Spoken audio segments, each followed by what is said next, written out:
শীত আসার আর তো মাত্র কয়েকদিন বাকি। এবার শুনেছি নাকি অনেক তুষার পড়বে।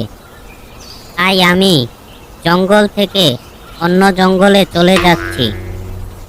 ছাগল ভাই, তুমিও এই জঙ্গল থেকে অন্য জঙ্গলে চলে যাও, না হলে তুমি শীতে এখানেই মারা পড়বে। এই জঙ্গলে আমরা একসাথে অনেক প্রাণী বসবাস করি। তাদেরকে একা বিপদের মধ্যে রেখে আমি কোথাও যেতে পারবো না। আমি চিন্তা করেছি একটা ঘর করব, আর সেখানে ঘরের মধ্যে শীতটা কাটিয়ে দিব। ছাগল ছিল অনেক পরিশ্রমী আর পরোপকারী। সে বনের সবাইকে সতর্ক করার জন্য বেরিয়ে পড়ে। শিয়াল ভাই, তুমি কি জানো এবার বনে অনেক শীত পড়বে, আর শীত আসতে আর তো মাত্র কয়েকদিন বাকি। চলো দুইজন মিলে ঘর তৈরি করি, যাতে শীত আসলে শীতটা আরামে কাটাতে পারি। শীত আসে আসুক, আমার তাতে কি? আমি কেন তোমার সাথে ঘর বানাবো? তুমি যাও তো বাপু, তোমার ঘর তুমি বানাও গিয়ে। শিয়াল ছাগলের কথায় রাজি হলো না। এরপর ছাগল গেল এক বাঘের কাছে।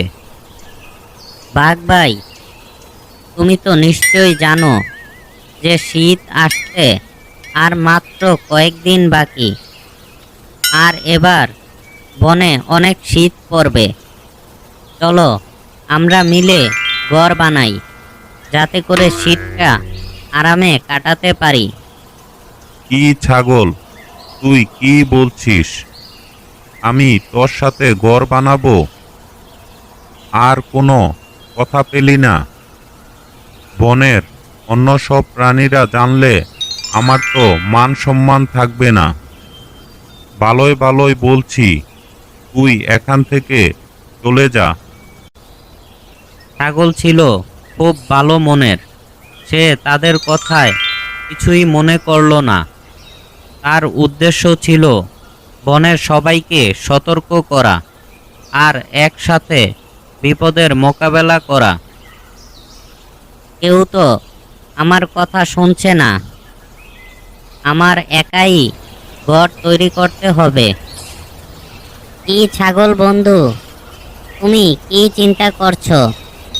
আমাকে বলো, আমি যদি তোমার কোনো উপকার করতে পারি। আমি তো চিন্তায় চিন্তায় তোমার কথা ভুলেই গিয়েছিলাম। এবার বনের মধ্যে অনেক শীত পড়বে, আর আমরা যদি আগে থেকে সতর্ক না হই তাহলে আমরা সকলেই মারা পড়ব। তাই আমাদের উচিত আগে থেকে নিরাপদ ঘর তৈরি করে রাখা আর সকলকে সতর্ক করা। ঠিক আছে, আমি খবরটা সবার কাছে পৌঁছে দিচ্ছি, আর তুমি গিয়ে ঘর তৈরি করার প্রস্তুতি নেও। চিল পাখি বনের সবার কাছে গেল। শীত আসার খবরটা পৌঁছে দিল। কোনো প্রাণী চিলের কথায় কোনো গুরুত্ব দিল না। তাকে সবাই অবহেলা করল। শুধু এক ড্রাগন পাখি চিলের কথা শুনল আর বলল, চলো তাহলে আমরা ঘর তৈরি করি, আর একসাথে শীতটা কাটাই। আর আমরা আমাদের বনেরও কারো কোনো ক্ষতি হতে দিব না। ছাগল, চিল আর ড্রাগন পাখি ছিল ভালো মনের। তারা সবার কথা চিন্তা করত, যদিও কেউ তাদের কথা শোনেনি। তারা তিনজন পরিশ্রম করে ঘর তৈরি করল। বনের মধ্যে তুষার পড়াও শুরু হয়ে গেল। ছাগল বলল, আমরা তো ঘর তৈরি করে আরামে আছি। বনের অন্য সব প্রাণীদের জানি না কি অবস্থা। তারা তো আমাদের কথার কোনো গুরুত্ব দিল না। আমাদের উচিত তাদের খোঁজ খবর নেওয়া। হ্যাঁ ছাগল ভাই, তুমি ঠিক বলেছ। আমরা যদি তাদের এখন খোঁজ খবর না নেই তাহলে তারা অনেকেই মারা পড়বে। বাহিরে অনেক তুষার পড়ছে, তোমরা এখানে থাকো, আমি বাহিরে গিয়ে দেখছি। এই তুষার আমার কোনো ক্ষতি করতে পারবে না। অন্য পশু পাখিদের খবর নিতে ড্রাগন পাখি বেরিয়ে পড়ল। কি খরগোশ, তোমার এই অবস্থা কেন? শীত, আমি তো আর সহ্য করতে পারছি না। আমি বুঝি মরেই যাব। আমাকে চিল সতর্ক করেছিল, আমি শুনিনি। আজ যদি শুনতাম তাহলে আমার এই অবস্থা হতো না। ঠিক আছে, এখন চলো, আর তোমাকে মরতে হবে না। এভাবে ড্রাগন বনের যেসব প্রাণী আহত হয়েছিল তাদের সবাইকে তাদের তৈরি করা ঘরে আশ্রয় দিল। সে ঘরে সেই বাঘটিও ছিল। বাঘটি ছাগলকে বলল, ছাগল ভাই, ওই দিন যদি আমি তোমার কথা শুনতাম তাহলে আজ আমার ছোট ছানাটাকে হারাতে হতো না। আমার ছানাটার মৃত্যুর জন্য আমিই দায়ী। আমি যে আমাকে কখনো ক্ষমা করতে পারবো না।